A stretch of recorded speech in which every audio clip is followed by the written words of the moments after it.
Hello guys, welcome back to my channel. இன்றைக்கி நம்ம சேனலில் ரொம்பவே யூஸ்ஃபுல்லான கிச்சன் டிப்ஸ் தான் பார்க்க போகிறோம். நம்ம காலையில் அவசரமாக சமைக்கும்போது நம்மளோட கிச்சன் அதிகமாக அழுக்காக வாய்ப்பு இருக்குது. இந்த மாதிரி சாம்பார் கரை, எண்ணெய் கரையெல்லாம் உடனே க்ளீன் பண்ணிக்கிறது ரொம்ப நல்லது. இதை எப்படியே விட்டிங்கன்னா அது ரொம்ப அழுக்காக மாறிடும். அப்புறம் க்ளீன் பண்ணுறது ரொம்ப கஷ்டமாக போயிடும். ரொம்ப டைம் எடுக்காமல் உடனே க்ளீன் பண்ணுறதுக்கு இந்த ஒரு பொருள் மட்டும் உங்கள் வீட்டில் இருந்தால் போதும். சரி, வாங்க நம்ம வீடியோக்குள்ளே போகலாம்.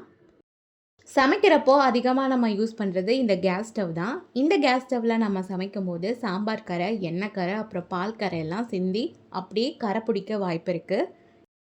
ஒரே ஒரு லெமன் மட்டும் இருந்தால் போதும், கிச்சனில் படிகிற எல்லா கரையும் நம்ம க்ளீன் பண்ணி முடிச்சிடலாம். ஒரு சின்ன பவுலில் பாதி அளவுக்கு லெமன் எடுத்துக்கோங்க. அதோட லெமன் ஜூஸை நல்லா புழிஞ்சு எடுத்துக்கோங்க. இப்போது ஒரு டம்ளர் அளவுக்கு தண்ணி சேர்த்து நல்லா கலந்து விட்டுருங்க. அது கூட 1 டீஸ்பூன் அளவுக்கு பேக்கிங் சோடா சேர்த்துக்கோங்க. இந்த லிக்விடை வச்சு தான் கிச்சனை இன்றைக்கி நம்ம க்ளீன் பண்ணி எடுக்க போகிறோம்.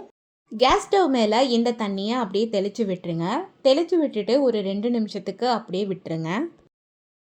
ரொம்ப அழுத்தம் கொடுத்து ஸ்க்ரப் பண்ண வேண்டிய அவசியம் இல்லை. மேலோட்டமாக தேய்ச்சாலே போதும், எல்லா விதமான அழுக்குகளும் வெளியே வந்துடும்.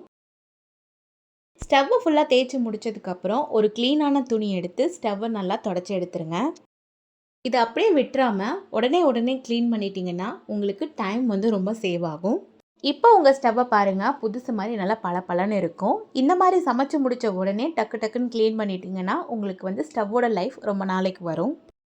நம்ம சமைக்கும் போது கிச்சனோட செவுத்தில் அதிகப்படியான எண்ணெய் கரைப்பட வாய்ப்பு இருக்குது. இதையும் இப்படியே விட்டுறாமல் ஒரு வேஸ்டான துணியில் லெமன் ஜூஸை டிப் பண்ணி நல்லா தொடச்சி விட்டாலே போதுங்க, எண்ணெய் கரையெல்லாம் போயிடும். ஸ்டவ் எந்த அளவுக்கு நம்ம இம்பார்ட்டன்ஸ் கொடுத்து க்ளீன் பண்ணுறோமோ அதே அளவுக்கு இண்டக்ஷன் ஸ்டவ்வையும் நம்ம க்ளீன் பண்ணிக்கிட்டே இருக்கணும்.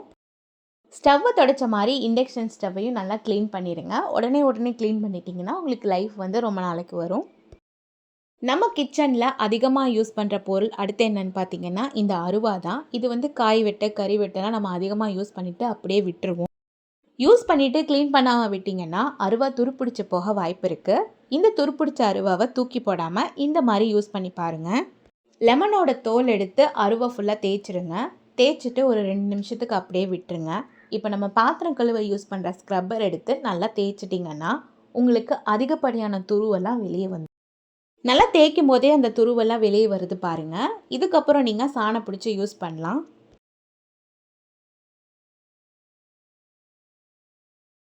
மிக்ஸி இல்லாமல் கிச்சனில் எந்த வேலையும் ஓடாதுங்க. நம்ம மிக்ஸி ஜாருக்கு கொடுக்க வேண்டிய இம்பார்ட்டன்ஸை இந்த மிக்ஸியோட மேல் பகுதிக்கு கொடுக்கறது கிடையாது. இந்த மாதிரி அழுக்கு பிடிச்சிருந்துச்சுன்னா உங்களுக்கு மிக்ஸி சீக்கிரமாகவே கெட்டு போயிடும். மிக்ஸியோட உடம்புல இந்த மாதிரி லெமனோட தோல் வச்சு தேய்க்கும் போது எல்லா விதமான கரையும் உங்களுக்கு க்ளீன் ஆயிருங்க. டூத் ப்ரஷ் எடுத்து இந்த மாதிரி அழுக்குலெல்லாம் நம்ம ஸ்க்ரப் பண்ணி எடுத்துடலாம். நம்ம ஆல்ரெடி ப்ரிப்பேர் பண்ணி வச்சுருந்த சொல்யூஷனை கொஞ்சமாக ஊற்றி நல்லா க்ளீன் பண்ணிட்டீங்கன்னா அதிகப்படியான அழுக்கெல்லாம் நமக்கு வெளியே வந்துடும். வாரத்தில் ஒரு நாள் இந்த மாதிரி மிக்ஸியெல்லாம் நீங்கள் க்ளீன் பண்ணிகிட்டே வந்தீங்கன்னா புதுசு மாதிரி அப்படியே இருக்கும். வீட்டில் உப்பு தண்ணி யூஸ் பண்ணுறவங்களுக்கு இந்த பிரச்சனை அதிகமாக இருக்கும். நம்ம என்ன தான் பாத்திரத்தை நல்லா கழுவி வச்சாலும் இந்த மாதிரி உப்பு படிஞ்சு போய் இருக்கும். இதனால் நம்ம மறுபடியும் பாத்திரத்தை கழுவ வேண்டியிருக்கும். இந்த மாதிரி பாத்திரத்தில் உப்பு படியாமல் இருக்கிறதுக்கு லெமன் மட்டும் இருந்தால் போதுங்க. லெமனை இந்த உப்பு படிஞ்ச இடத்துல நல்லா ஸ்க்ரப் பண்ணி விட்டுருங்க. ஸ்க்ரப் பண்ணதுக்கப்புறம் நீங்கள் எப்பவும் போல் பாத்திரத்தை கழுவி பாருங்கள். இந்த மாதிரி லெமன் யூஸ் பண்ணி நீங்கள் வாஷ் பண்ணிட்டு வந்தீங்கன்னா உப்பு கரை அதிகமாக படியாது, நல்லா பிரைட்டாக ஷைனிங்காகவும் இருக்கும். பாத்திர விளக்க யூஸ் பண்ணுற சோப்பில் லெமன் ஜூஸை மிக்ஸ் பண்ணி நீங்கள் பாத்திரம் விளக்குனீங்கன்னா உப்பு கரை உங்களுக்கு படியாமல் இருக்கும்.